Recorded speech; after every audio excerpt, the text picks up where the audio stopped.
मुफ्ती अरबाब शमसी के बयानात सुनने के लिए मुफ्ती साहब के ऑफिशियल चैनल मुफ्ती अरबाब को सब्सक्राइब करें। जज़ाकल्लाह। एक आदमी की आदत है कि वो मुसलसल जिक्र करता रहता है, सुभान अल्लाह सुभान अल्लाह सुभान अल्लाह सुभान अल्लाह, और वो सफ़र पर हो, रास्ते में हो, चलते में हो, कहीं भी हो, सुभान अल्लाह यानी जिक्र करता रहता है। और साथ में मोबाइल में कुछ स्क्रॉल भी करता रहता है, कुछ देखता रहता है या कुछ पढ़ता रहता है कि सुभान अल्लाह हो रही है और मोबाइल में और काम भी कर रहा है। तो ये क्या जायज़ है नाजायज़ है? ये अपने आप को आप धोखा दे रहे हैं और आपको समझ रहे हैं कि आपको सुभान अल्लाह फ़ायदा पहुँचाएगी। नहीं, आप जब कारोबार करते हैं या बिज़नेस करते हैं तो ऐसे करते हैं, या कोई अपनी जॉब करते हैं तो ऐसे ही करते हैं। तो सारी डंडियाँ ईमान में क्यों मारनी है भाई? आप तस्बीह पढ़ें, बयान सुने, कुरान पढ़ें। बाज़ लोग ये भी करते हैं कि वो कुरान पढ़ रहे हैं और साथ में बयान भी सुन रहे हैं। भाई इतना इल्ला माशाल्लाह लोग होते हैं ऐसे जो कहते हैं हम कुरान के साथ बयान इसलिए सुनते हैं ताकि हमें नींद ना आए। कुरान को ज़ोर से पढ़िए, नींद तो अपने आप नहीं आएगी। और कुरान को पढ़ना ही है तो कुरान को तर्जुमे के साथ पढ़िए, मैं देखता हूँ नींद कैसे आएगी आप। लेकिन एफ़र्ट्स करने पड़ेंगे, बग़ैर एफ़र्ट्स के कुछ नहीं होगा।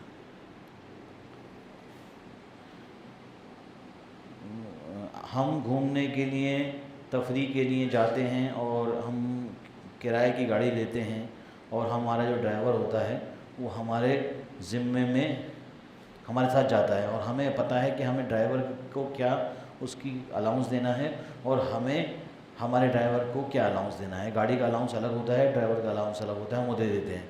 तो क्या ड्राइवर को खाना खिलाना हमारी कानूनी ज़िम्मेदारी है या अखलाकी ज़िम्मेदारी है? क्या नहीं खिलाया तो क्या होगा?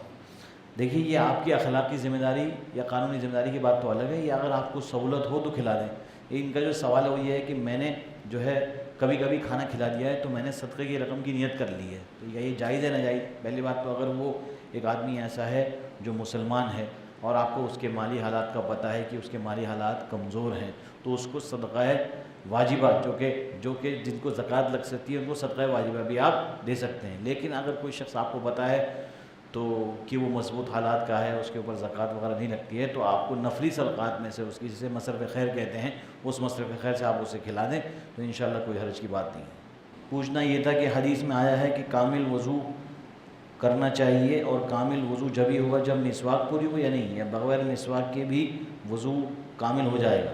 देखिए, वज़ू का एक होता है वज़ू का फ़र्ज़ अदा होना, वज़ू का फ़र्ज़ तो अदा हो जाएगा, लेकिन अगर आपको एक्स्ट्रा पॉइंट चाहिए तो एक मिसवाक जेब में रखने में और ज़रा सा करने में कोई देर नहीं लगती। हाँ, तो अगर आप मिसवाक करेंगे तो आपको कामिल ईमान यानी कामिल वज़ू आपका हो जाएगा। वज़ू आपका वैसे पूरा हो जाएगा, लेकिन आपको थोड़े एफ़र्ट्स करके पूरी मिसवाक भी कर लेनी चाहिए।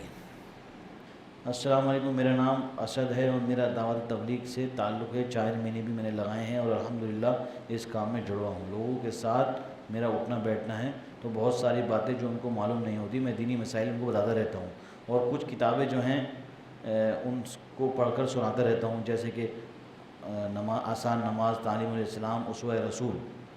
लेकिन इस पर मेरे बाद साथियों ने एतराज़ किया, जमात के साथियों ने, कि मैं सिर्फ़ और सिर्फ फ़ज़ाइल अमाल और मुंतखब हदीस की ही तालीम करूँ, इसके अलावा किसी और चीज़ की तालीम न करूँ। नहीं, ये कोई फ़र्ज़ नहीं है कि आपको दोनों किताबों से तालीम करनी है। भाई दीन की बात पहुँचानी है, आप किसी भी किताब से उन तक दीन की बात पहुँचाएँ। तबलीग की जो किताबें हैं, फ़ज़ाइल अमाल हो या वो हो मुंतखब हदीस, वो एक निज़ाम के तहत चला रहे हैं, लेकिन अगर कोई और किताब पढ़ के सुना रहा है तो ये नाजायज़ नहीं है। और इसे ना ही फ़ज़ाइल अमाल पढ़ के सुनाना ये फ़र्ज़ है, ना ही मुंतखब हदीस पढ़ के सुनाना फ़र्ज़ है। ये एक नफिल बात है। अगर किसी और ने कोई और किताब सुना भी दी तो बात नहीं। और ये जो दोनों किताबें सुनाते हैं ये तबलीग के बड़े अकाबिरों ने एक शेड्यूल बनाया है, उसके तहत है, ये कोई ईमान और इस्लाम का हिस्सा नहीं है। अल्लाह हमें और आपको अमल करने की तौफीक अता फरमाए। अज़ान दे दीजिए।